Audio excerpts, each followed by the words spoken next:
Umalumekazi eThekwini malume beyi-prostitute iyadayisa ngomzimba. Hayibo. And malume ngizokutshela nje ubaba ozomazi, ubaba Jobe phesheya lo washonelwe umfazi. Ngiyabona. Uyamazi umalumekazi. Hayibo. Nobaba lo walapha ezansi kaZuma, ubaba Zuma. Lo nemoto ehlaza, ubaba Zuma uyamazi. Ubaba Zuma ke waze uyena owangitshela. Babebona yena impela. Yes, uthi waze wamlanda wabuya naye. Wamkhokhelela ukuthi nje kuzoba ubusuku bonke. Angazi-ke malume, angeke ngize ngithini. Kodwa malume nje ngeke abantu abadala abahlonipheke kangaka basho leyo nto ngoba njalo bayikhuluma leyo nto uma bedakiwe. Ngeke abayikhulumi kumina bebengadakiwe. Kuke kuthiwe-ke isidakwa asiwaqamba amanga.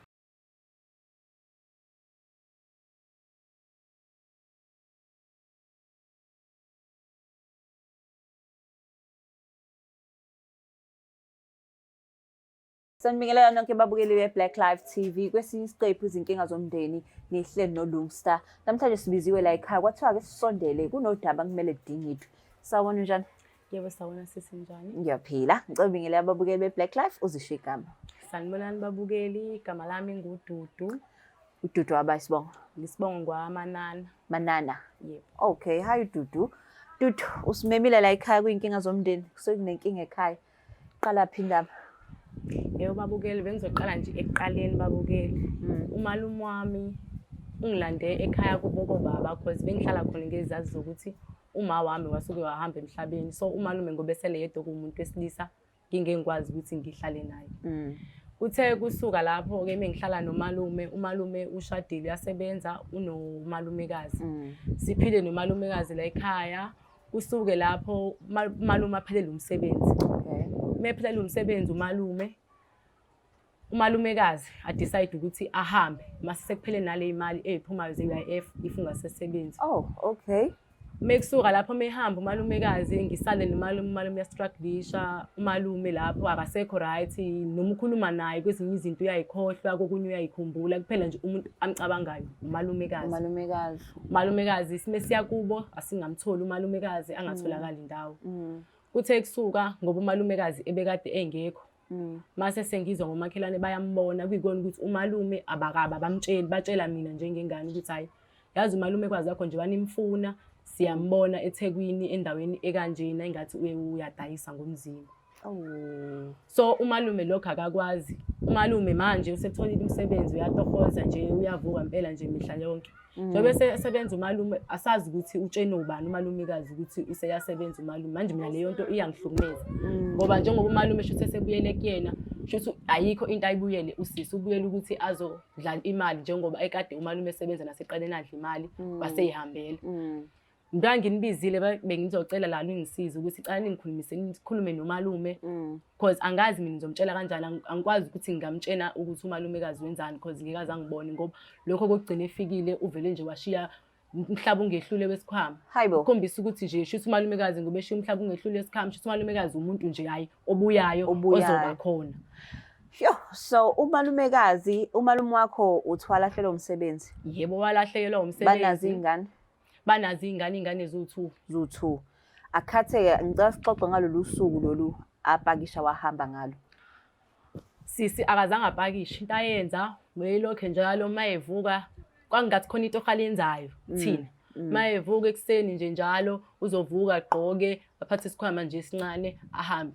Ukusho ukuthi kancane yena uyathutha njengoba ephatha lesi sikhwama esincane uyafaka izinto zakhe ngoba ngosuku ahamba ngalo wahamba nje kwacaca ukuthi hayi mawubheka nasezintweni zakho kunezinto ezingekho ezishodayo. Yes kunezinto nje ezingekho shuthi lo muntu ngoba simbona ngephatha isikhwama esikhulu ephuma shuthi belokho enza nje kancane. So usuku lokugcina ke nimbona umalume wakho wabona ngani ukuthi lo muntu usehamba udu? Umalume banendlu yabo ngaphandle mina ngihlala endlini enkulu la senza khona yonke into. Umalume ubelokho ethi akabuyanga. Ngosuku lokuqala engabuyanga ngapheka kufanele ukuthi ngiphekele nezingane zakhe ukuze sikwazi ukuthi sidle sonke ngoba phela umakhe kusho ukuthi emsebenzini kuthiwa akalale namhlanje.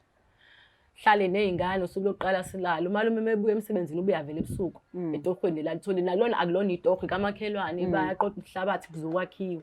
Manje ubuya late. Athole leyo mali encane ukuze athengele izingane isinto. lokho sazi ukuthi hayi uyatohoza ngoba ukuhamba kwakhe kwaba special because nje kwakuwusuku nje lokugcina lapho kwakuzohola khona ne-grant. Wahamba nje nakho konke nje ikhadi ley'ngane washiya nje singenalutho ngoba ey'nganeni khona ugogo wehlobo sethu wayithatha iy'ngane zamalungu kwaseyibuye manje ngoba naye umalume esesebenza. Umalume esesebenza. So usho ukuthi wapakisha ngisho namakhadi ey'ngane? Amakhadi Wayethi iy'ngane zizodlala? Wahamba ngosuku njengokuthi nje uzoluhola nakusasa. Yeah. Wahamba namhlanje wangabuya nangalo usuku leqolo wangabuya umalume mebheka ey'ntweni ngoba umesha umalume uthi wake wamthuma ngekhadi uyayazi inamba ngikhipha imali. Mesibheka asilitholi ikhadi emakhadini lawo. So uhambe nalo. Shuthi leli khadi uhambe nalo sagcina sigive up-ke sacela usizo kugogo wakubo uma sacela bandla esibambele iy'ngane ngoba vele abafana bawu2. Samchazela istori wa-understand wayithatha ingane ngayilanda ngumalume esesebenza ngoba ngathi la sebenza khona uyahola nje. Uhola kangcono. So manje ngoba uthena umalumekazi nahamba naye nakubo. Kubo bafike bathini bona? Kubo bathi nje bagcina umkhipha ephuma nje ukuthi uyogana nje abamazi. Bagcina ngoba ngisho ukufona akafoni ngoba so abanayo i-relationship. Ayikho i-relationship nabo ngoba naye umalume yena obejwayele ukuthi afone abafonele ngakhona liyabuza impilo. Okay. Yena nje usisi bengafoni. And then Khonto eshilo-ke manje wathi-ke abantu babembona edrobheni. Mabembona kusuke omakhelwane bezothenga noma bambona wenzani? Ngoba mina nami ngimncane yabo endaweni khona abantu ababesilisa nabesifazane abaphuzayo utshwala bake bambone kothwekini enza wona lo msebenzi wakhe awenzayo. So mina indlela abangitshena ngayo ayimnandi because angazi nakumalume mangathiwa ifikenyela kuyena yena uzoyifila kanjani leyo nto leyo ngoba yena akayazi leyo nto. So mina bengifisa ukuthi mhlambe ngingakwazi ukuthi mina ngithola indlela yokuthi ngitshela umalume ngalento noma kube khona indlela yokuthi abone ukuthi lo muntu wesifazane akufanele ngabe uyamvumela abuye back empilweni yakhe emva kwalento amenzayo. So ngoba uthi-ke na-ke manje ngoba umalume usethole umsebenzi useqala nokubuya injani-ke kumalume uyamreceive ukuthi-ke nanangunkosikazi like manikhuluma ureacta kanjani? Umalume uyamthanda umfazi wakhe. Sure. Akulula ukuthi umtshene ngaye ngoba uyakutshela ukuthi wakhokha yena iy'nkomo zakhe wakhipha imali yakhe ukuze akhokhele lo muntu uma wey'ngane zakhe. And kumnandi because ney'ngane ziyajabula. Angisho ukuthi ngifuna ukubuild relationship yabo abanayo ba-right beyi-family but umalume angifuni athole lokhu akuhlukumezeka akuthola ngoba akayekile ukuhamba. Usaqhubeka uyahamba kuyikona ukuthi umalume emini phela akasabibikho ubuye ebusuku ubuya kwamina sengiphekile asibonakala isikhala sokuthi yena bengekho emini. Ngeke futhi nami ngimtshela umalume ukuthi umalumekazi bengekho emini yonke. So ngitshela ukuthi kunomakhelwane asebeke bathenga kunkosikazi kamalume wakho? Baningi for sure ngoba ngeke konke indawo la uhamba khona umuntu umedakiwe akutshela ukuthi wambhena nini umalumekazi wakho. Umalumekazi akhe siyambona yena hayi umuntu okhona la koThekwini yena bathi indali hayi into ey'njalo. Bathi indali? Yeah. So mina leyo nto ayingiphathi kahle ngoba njengoba ngingaphathi kahle mina nomalume wami ngeke. Yo, so ungitshela ukuthi Dudu omakhelwane sebedobhile laphana esibani samalume? Yeah, hayi bayayazi nje impela ngoba babizwa ngendali nje shuthi uyalandwa shuthi afike mhlawumbe ngaleso sikhathi thina singambona aphinda ahambe ngoba abantu nje abanemizi yabo abanye kuphela ukuthi abekho umama emakhaya kuphela. Usebuyile kumalumekazi yakho i-relationship naye? Phela wena you went through the most nomalume ngoba uthi-ke wangena nakwi-depression ngathi-ke nakasalokhu uzi kahle. Injani-ke i-relationship yakho naye? No, umalumekazi kumina because mina uyabona because ngambuza futhi mina ngimbona mina eneka umalume sephumile emsebenzini ngambuza ukuthi hawu ubuya kanjani ekhaya ekubeni wena kuthiwa wenza umsebenzi okanje. Wathi lapha na kuleya ndawo uyicleaner. Ya phela ngivele mina ngikwazi ngize ngimfice yabo. Wathi yena uyicleaner akayenzi leyo nto leyo wathola umsebenzi manje kuyenzeka bathi akangene night shift kuyenzeka futhi angene day shift kuya double shift ngoba nayo uyayidinga imali. Okay. Why ungasho ukuthi-ke na ucela umalumekazi naye umalume ndawonye? Why ufuna umalume yakho kuphela? Ngidinga umalume ngoba umalume yena umuntu efanele mina ngiqondane naye ngikhulume naye because sezidlule kokuningi naye ngaye usisi. Usisi ngiyazi ukuthi yena uzophinda futhi mhlawumbe nakunina asho ukuthi uyasebenza uyicleaner because ukwazile kumina. Ngibona ukuthi kumina ngahluleka ukusho leyo nto leyo because baningi abantu asebeshilo ukuthi wenza le nto le. So nina sayinina naba nayo le conversation e-uncomfortable nomalume? ngathi umalume ngithi ngiyaqala nje ngithi malume manje uMakazi Yamthanda usebuyile yini la ekhaya. Wathi hayi yena uyabuya impela uMakazi Yamthanda ayisazoba naye nje. So ngabona ukuthi uzophoxeka mengimtshela futhi yena ujabule. So indlela engiyibona ingcono because ngiyabona abantu bayasizakala la kwi-Black Life. So that is why ngifonile ngathi ngicela ukuthi ningisize nalolu daba.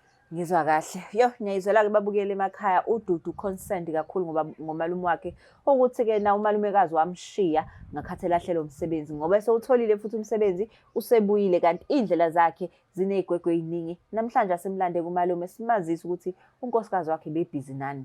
Asimlande.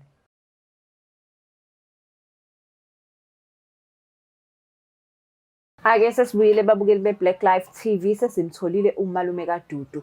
Sawubona. Yebo ninjani? Siyaphila. Igama lami nguLungisa kwa-Black Life TV kuhlelo izinkinga zomndeni.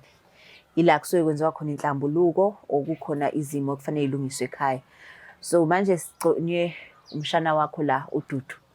So before ngimneze ithuba lokuthi akhulume if ungabingelela ababukeli emakhaya uzisho ukuthi uba. Sanibonani babukeli emakhaya. Ngiyambingelela igama nguSamukelo ngokwangena. Samukelo. Umalume kaDudu. Malume kaDudu. Yeah. Injani relationship yakho noDudu? I-relation yami noDudu i-relationship ihamba kahle kakhulu. Ngimthatha njengey'ngane zami. Because ngimkhulise emncane emva kokuthi washonelwa uma wakhe. So ngamlanda ngamkhulisa ngihlala naye nje. Sikhula nje sibambisene ekhaya kuhle noma ngeke ngahanjelwa nawo umalumekazi wakhe.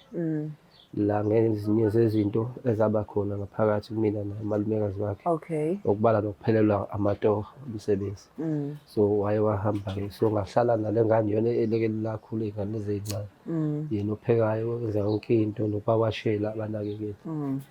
So singasho ukuthi nje wenza umsebenzi omkhulu umama wasekhaya engekho. Udlala indima enkulu ngesikhathi umama engekho eduzane noma umama esebuyile nakho futhi ukubuya kodwa nje udlala indima enkulu. Kwa-affecta kangakanani nje ukuthi yena uhambile? Ukuhamba kwakhe kwang-affecta kakhulu ngoba umuntu engangalindele ukuthi njengoba ngangimfaka emagcekeni la ekhaya ungahamba kuhambe kube nezinto engamphoqa ukuthi azahambe la ekhaya ngaphandle kwesizathu izinto ey'phathekayo. Okay. So wangishiya kanjalo. So manje kuzizwa unjani ngoba esebuyile? Njengoba ebuyile kusakhona phela lokho kimi njengomuntu wesilisa ukuthi angimazi lapha ebekhona ubephila kanjani ubenzani kanjani. Uthe yena bephila kanjani ekuphi? Kodwa kimi into ayishoyo ukuthi ubehlala ekhaya kubo lisemlazi. So njengoba behlala ekhaya lisemlazi ubezama namatoha ngale qhashalaza ngoba ube lapho khona ukuthi kwenye inkathi noma kwenza inkathi aphose imali ephosela lenenye ngane ethi ukukhula ngaphansi kaDudu. Bephosela yona amasente ngizwe ngayo ingane sinje ethi uma ufaka imali engane. Hayi Dudu, ngicela uchazele umalume wakho uthi indaba sela. Yebo malume ngibhalela i-Black Life ngoba bengifuna ukuthi la silungise lolu daba malume olungihlukumezayo olungangiphathi kahle. Mina malume kuyangihlukumeza ukuthi umalumekazi abuye ezempilweni zethu emva kwento ayenza wena yona ukuthi uhlukumezele ngale ndlela ohlukumezeke ngayo emva kokuthi ahambe singamtholi indawo. Leyo nto leyo ngiphatha kabuhlungu ukuthi wena malume ivumela kanjani leyo nto leyo ukuthi lo muntu wesifazane ekwenzakalise kangaka uphinde futhi wena malume umamkele wena. Nangalesikhathi njengoba uthi wayefaka imali malume akazi malume ayifaka imali. Labo 300 engangibasho kwakusuke ku350 wami ngangenzela ukuthi nawe ube nakho into ezokududuza nje enhlizweni yakho ukuthi khona asisiza ngakho uma wengane zakho noma singamazi ukuthi ukephi kodwa akukho ayisiza ngakho ngangenzela ukuvala mina ihlazo lakhe njengomuntu wesifazane ukuthi kwahamba nekhadi malume uma ukuthi uyakhumbula wahamba nalo ngithi ikhadi lokholela ingane sasala thina nawe malume ubhathana lokho patanisa ngakodwa imali ebisiza kakhulu bekuyiyona le mali engithi sifakelo yena ekwakuba u350 wami. Ngiyakuzwa. Manje mhlawumbe into enza ukuthi uze ucela laba Black Life bangeke nishanami ubize mina uhlale nami phansi ungazise ngalita ngoba phela mhlawumbe ngicabanga ukuthi ukhulile ngakutshela ngathi mawukhona into engakuphathi kahle kufanele uze kimi sihlale phansi sikhulume silungise. Ukuthi malume lokhu ungapheki kwami ungapheki nami kwamandla ami ngoba bekungihlukumeza mina mekushiwa abantu yabo abantu lento mabeyisho nami ngiyakutshela kungekho umuntu ongathi mhlambe akwehlisa umoya ngaleyo nto ngathi mina mhlambe mina onamanga imina umuntu omubi futhi ngoba bengithi uyasebenza kusho ukuthi kwangamampunge lokho ayikho leyo nto malume mhlambe ungakujabulela ukuthi mina ngikutshele noma mhlambe kuzophatha kabuhlungu kodwa ngingakujabulela ukuthi nje ngikwazise lokhu kwazi umalumekazi eThekwini malume beyi-prostitute iyadayisa ngomzimba hayibo and malume ngizokutshela nje ubaba ozomanzi ubaba uJobe phesheya lo washonelwe umfazi ngiyabona uyamazi umalumekazi hayibo nobaba lwala phezansi ekalo kaZuma ubaba Zuma lo nemoto ehlaza ubaba Zuma uyamazi ubaba Zuma ke waze yena owangitshela babona yena impela yes uthi waze wamlanda wabuya naye wamkhokhelela ukuthi nje kuzoba ubusuku bonke angazi ke malume angeke ngize ngithini kodwa malume nje ngeke abantu abadala abahlonipheke kangaka basho leyo nto ngoba njalo bayikhuluma leyo nto mabedakiwe ngeke abayikhulumi kumina bebengadakiwe kuke kuthiwe ke isidakwa asiwaqamba amanga okushuthi ungebona bodwa nabesifazane mhlambe shuthi lento ngokubuka kwakho mhlambe beyenza lento noma esekhona la mhlambe ya malume ngalesikhathi malume wena uphelele umsebenzi mokuthi uyakhumbula imini wayekathi khona into ohaka libambayo uyiclean waze wagcina kunyamalala kwakhe sazi ukuthi senuvuka sena emsebenzini lapho ayeclean khona ila khona shuthi asebenza khona lo msebenzi lo mina engakwazi ukuthi ngizokutshela kanjani ngabo ngoba izifo malume unezifo manje malume mina mengihanjelwe wena mina ngiyophinda ngithi mina malume kubani ngoba kuyimina nawe la ekhaya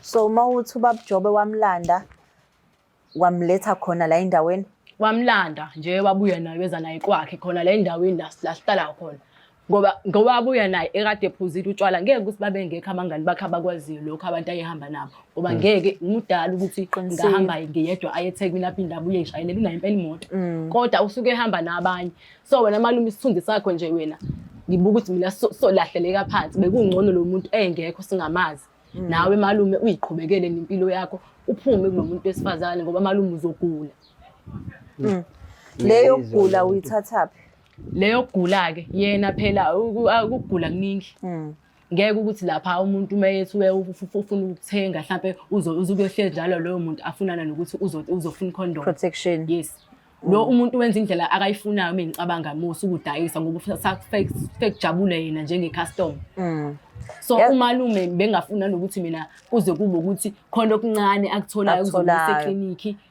kuthiwe khona something akukho ebengikufuna bengifuna ukuthi nje lento ngiyivale ngoba yena kanalo nje u2 weeks eqalile umalumekazi ukuzala ngoba nomalume izobe kuyinyanga iqala leso iqede sebenza yo yaze yabhlungu lento isingiqhamukela kabi ngoba nami bengalindele lutho ngalento kodwa ngiyayizwa lento eyishoyo umshana ngokubuka kwakho yiphi into bekungafanele iplan engafanele siyenze ngoba kufanele naye lento agcine ayazile ngaphambi kokuba kuhambe ngemndenini wakhe nguphi wena ofisa hayi malume umndeni wakhe uyakhumbula mina ngiyomfuna khona kade sanda kuhamba kubo bathi bamgcina ngalesikhathi ephuma ngomshado ezekhaya bamgcina lapho ngoba ngisho bafonela akafoni umuntu obafonelayo wena basho nje kanjalo ukuthi umuntu ofonayo uwena ngoba ngeke ngafonelwa lana umfowabo shuthi kwangayena umfowabo lo kwangayena shuthi umfowabo omunye okhona la shuthi ayehleli nabo kubona laba ababathengayo shuthi athi icela ukhulume la nangumyeni wami ubhuti wami ngoba phela emhlabeni ziningi izinto malume ziyenzeka ngeke ngikwazi mina ukuthi ugule malume kodwa ungenzani unkosikazi madoda so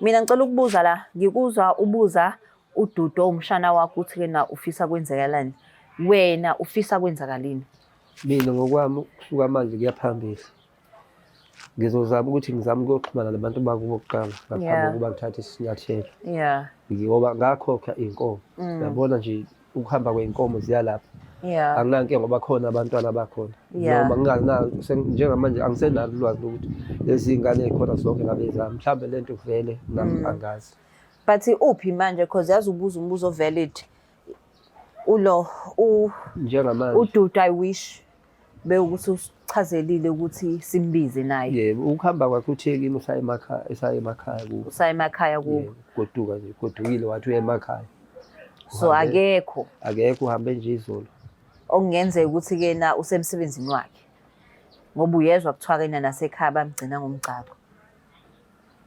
Kungenzeka futhi nalokho mhlawumbe usaqhubeka ngoba ngeke ngazi ukuthi angazi nalapho lo msebenzi uqhuba kuphi nethi ngoba iThekwini likhulu. But uzizwa kanjani ukuthi isibaya sakho sesangenwa nawo bakujobe la abashoyo uDudu? Angazi nokuthi ngiqala ngithini njengamanje, umoya wami uphukile kakhulu because umuntu uma umsuke umthathile umsondeza suke umsondeza ngoba wazi ukuthi uyaphila. Manje njengoba sekwenzeka kanjena ngiyalimala kwami. Because uyacabanga ukuthi endaweni bebebuka wena ukuthi how shame because baningi shothi abayaziyo and fanele ngabe uyambonga lana uDudu ukuthi uthatha isibindi sokuthi akutshele lento le. Khona ngicela ukuthi ngibonge kuwena Dudu kakhulu noma lento ingiqhamukele ngingalindele nje obusungifikela nama Black Life kodwa sizazozama sibone ukuya phambili ukuthi sihlale phansi njengomndeni sikhulume ukuthi senza kanjani ngoba njengoba sekwenza nami bengalindele kubuhlungu. Ngizobona uma ukuthi ngisazozama mhlawumbe engqondo ngihlale phansi mhlawumbe kungenzeka ngihambe ngiye kwabakubo ukuze bazi bakubo ukuthi akasekho ngaphansi kwesandla sami. Yeah. Ngizozama ukuthi ngimukele kuba nempilo ngizoya kuba social worker ngithole mhlawumbe counseling. Thola usizo. Inhliziyo yami ibuhlungu ngoba mangibuka nalezingane la egcekeni kunalokho nje kuzoba nalokho namanje angazi kumanje nje angazi. So manje ngiyezwa kuthiwa ushiye uJosa komkhulu. Ubani oqhamuke nalento ukuthi kena azoshiya isikhwama o abuye?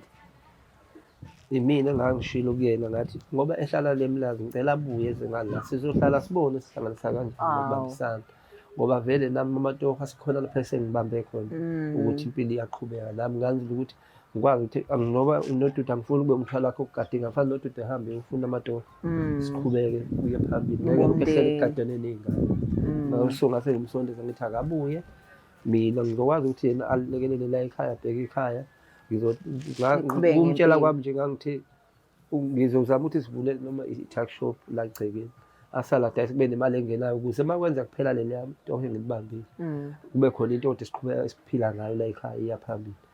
So konke lokho sekushaba ngizizwa ngibona lento efanele ukuthi ishabalele kimi. So kuzomela umise and I think ima ukuthi udecide uthi niqhube lento kuzoba right ukuthi nenze nama test. Ngiyafisa lokho uphamisa iphuzu elibalekile la uDudu ukuthi akafuni ugule.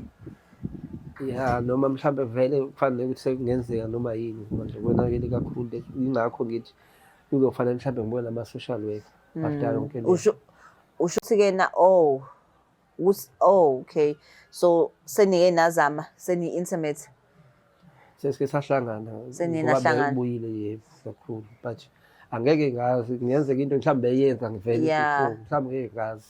Yeah, but kusa early into engingayisuggesta nje mina ukuthi na masiqeda nje la uphuthume eclinic ngoba kusa early.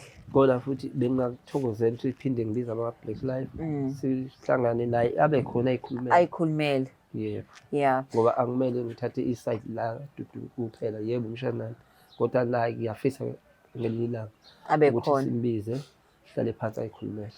No sizoyenza leyo mzamo ukuthi simthole mawuthi usebuyile Dudu mhlambe usithinte usitshela ukuthi usebuyile but omunye umuntu engingathanda ukuthi afike uyena uJobe because uJobe uyena uzokwazi usigcwalisa lesi story because kusengenzeka noma yini if umuntu akwazi ukukushiya ekushela ukuthi yena ulahlelwe umsebenzi kuningi angakufihla. Yebo nami lokho ngikujabulela ngoba hayi mina ngimthembishe ngifuna umqabamanga angimthembi nje mina la mama ayiwashiya kabuhlungu ngoba sho sinamanje into asangayiphinda le yashiya ngoba ukwazi ngisho na ukuthi ahamba akhohlwa amathumba akhe yini engaphinde imvimbi ukuthi aphinde futhi awashiye.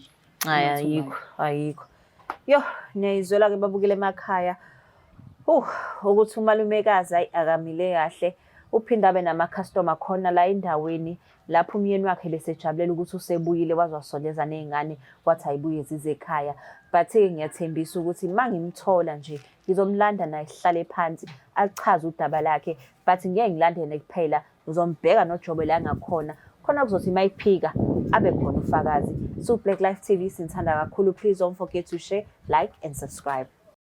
It's the Black Life TV.